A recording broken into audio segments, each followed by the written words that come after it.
Okay, welcome, guys. It is Tuesday evening, July 29th, in preparation for Wednesday, July 30th. We are going to pick back up with Roy Longstreet, Viewpoints of a Commodity Trader book. But again, we're reading a interview with was it Interstreet Magazine? What were they? Intermarket Magazine. First, before we jump into our markets here. So we'll get started here in the book. So you spent 4 years at Iowa State. Did you graduate? Yes, with a Bachelor of Science degree in animal husbandry. What made you go to University of Chicago after receiving a degree in animal husbandry? Longstreet said, I went there because I received a scholarship. That paved the way through the University of Chicago. You received good grades at Iowa State? Yes, I was the top student in the class. If you go to Iowa State today, you can still see a plaque with my name on it. I decided to go to the University of Chicago for a very strange reason. Not to get an education, but to meet a man, Alonzo Stagg. When I lived in the coach's home during high school, he told me so many stories about Alonzo Stagg, the man, that I decided that I must meet him. So here was a chance for me to do so. Thank God I did. Why? Says Interstreet Magazine. Intermarket, whatever. What's their Intermarket? I am. They said, why? He was an outstanding human, just outstanding. I learned a great deal from him. The most important thing I learned from him was perseverance. Do you know anything about the history of Alonzo Stagg? He was the son of a shoe repairman. Alonzo wanted to go to Yale, but his father had no money. Yet he was determined. At Yale, he had no money, and so he had to struggle. He lived in an attic, and he often did not eat. Yet on the playing field, it did not show. He never lost a baseball game when he pitched. Never. When the Yale alumni found out that he was that good, they wanted to keep him. But the only way they could keep him was to feed him. He was physically going downhill when the alumni got a hold of him. Alonzo Stagg was determined that he would stay at Yale. He persevered. When Alonzo Stagg graduated from Yale, he wanted to become a minister, but he had a speech impediment. And pardon me, and he realized that he could not function as a minister, but he could do the second best thing. He could teach the same lessons through athletics.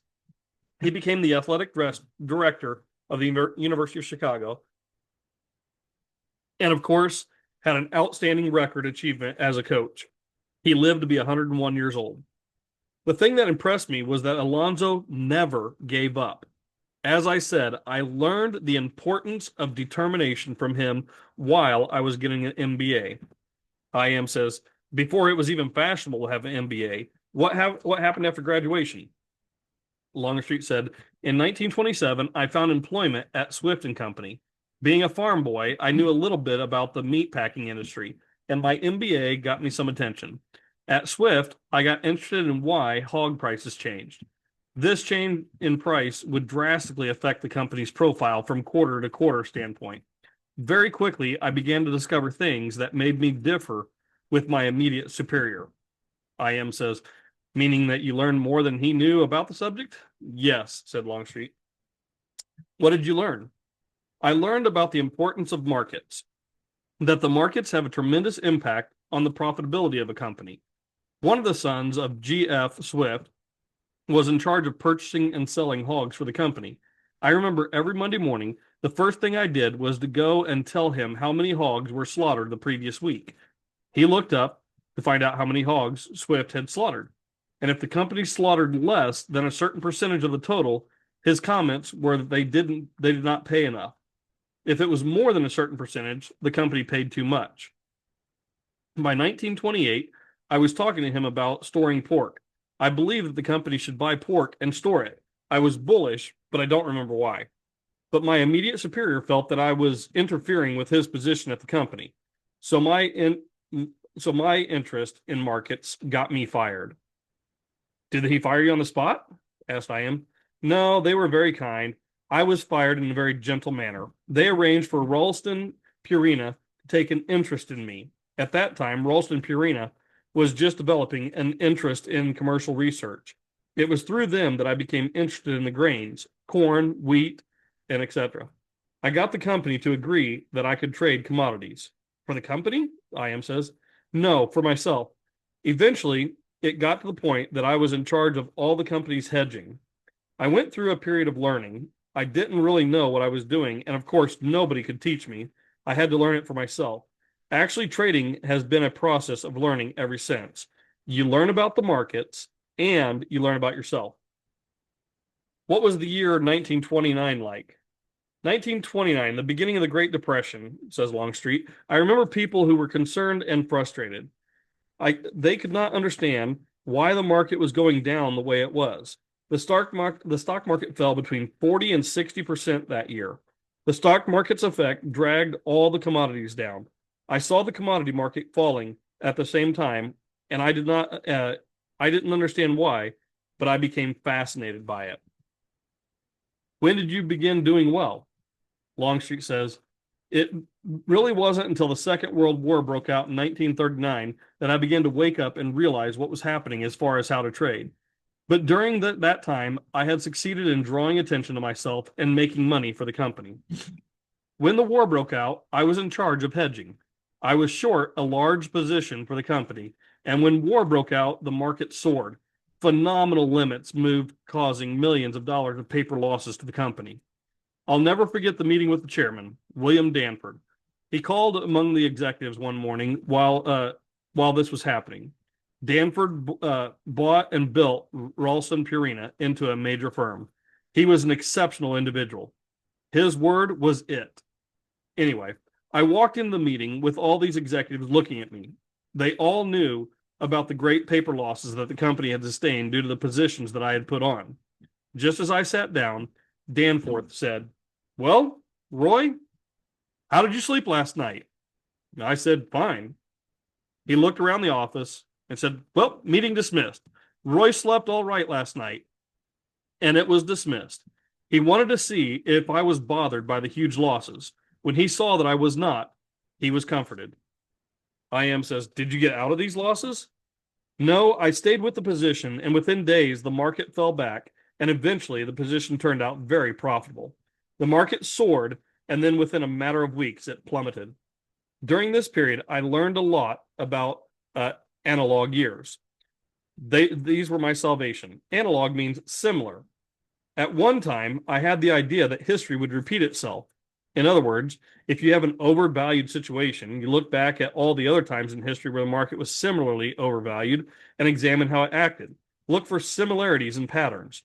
When you have located what you consider an analog year, you have a framework for taking action in today's market. By the way, that's exactly what Paul Tudor Jones did with his assistant. I apologize because I don't remember the assistant's name right offhand. However, the assistant did most of the work, and Paul just executed the trades on that. But anyway, for example, I knew that when World War I broke out in 1914, the markets acted a very similar way to how they acted after the outbreak of the Second World War. I felt very comfortable with this short position because I knew it would repeat. But since that time, I learned that I was wrong. I was right on the move, but for the wrong reasons. I had the idea that the markets always repeat. I no longer believe this. Nothing ever repeats exactly. Nothing. There are some things that repeat in principle. For instance, bear markets are more apt to act like previous bear markets than our bull markets. Why is this? Asked IM. Nothing is ever identical in detail in any market, but bear markets are more similar to each other in structure than bull markets. In a bull market, too often emotional influences rule the market, and so price action tends to vary according to the amount of emotion. What do you look for in an analog year? Well, I look for a number of things. I started looking for those markets that in the past had acted in ways similar to what I think is possible this year. This involves quite a search because I don't always think, and therefore I don't quickly find a market that has similarities. But I will pursue that and pursue it until I come close to it. It's always in the back of my mind. Is this market acting in a similar fashion the way it did in 1976 or 1924? I look through the books that I keep, look for the markets that acted like what we've seen before, and what I should expect. I'm looking for a needle in the haystack. As I proceed, I will find similarities between these patterns that I choose and today's market action.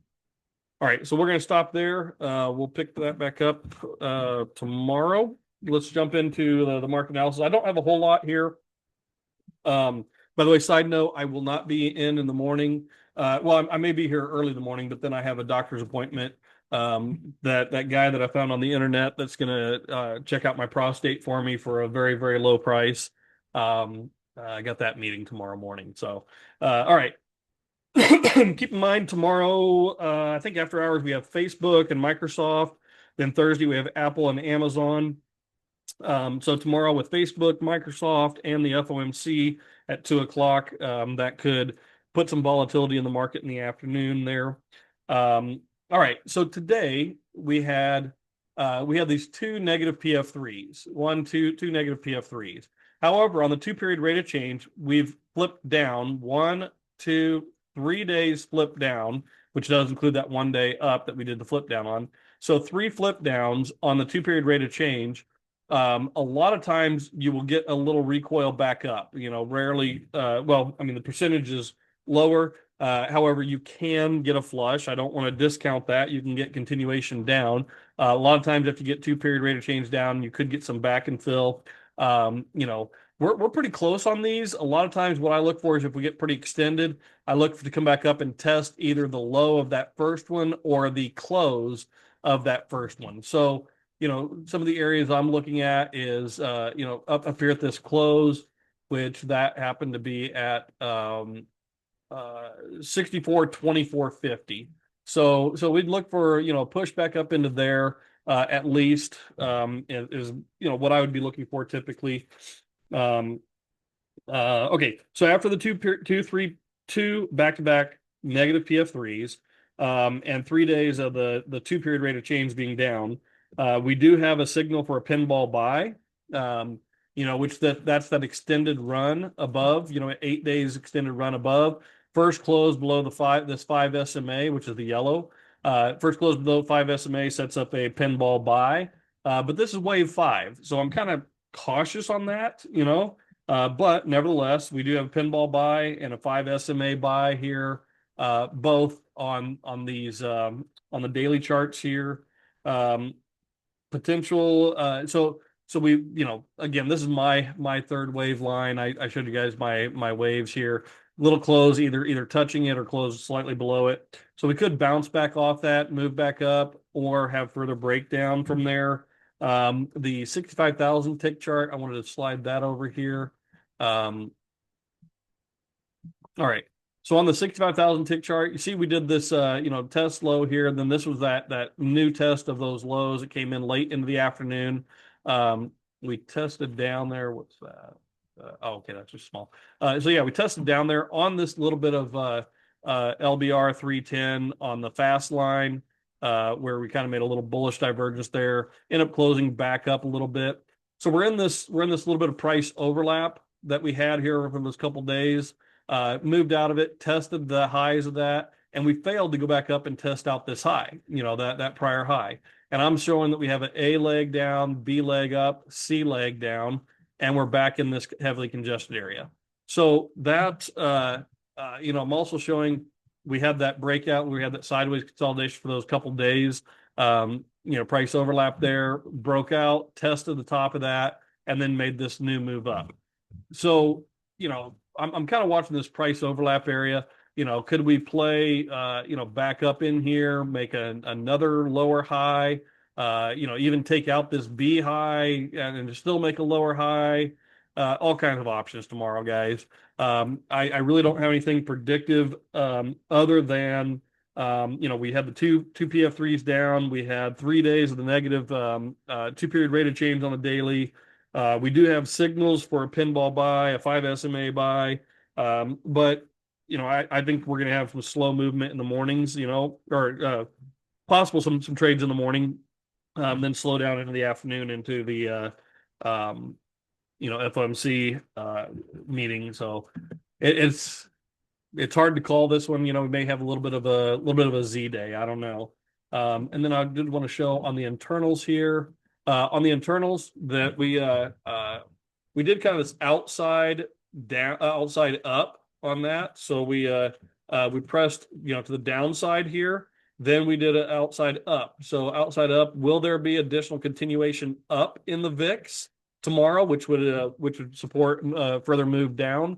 Or, if this was a 5 minute chart, again, I've never heard anybody talk about this, but here's our 5 minute moving, or our daily moving average on this. Uh, let's see, I think that gray line's my Keltner channel. Maybe it's my Bollinger.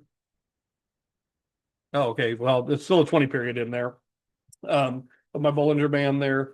When we come up here, bounce off that and move back, move back down with the VIX, or are we going to get further continuation up because of this outside up?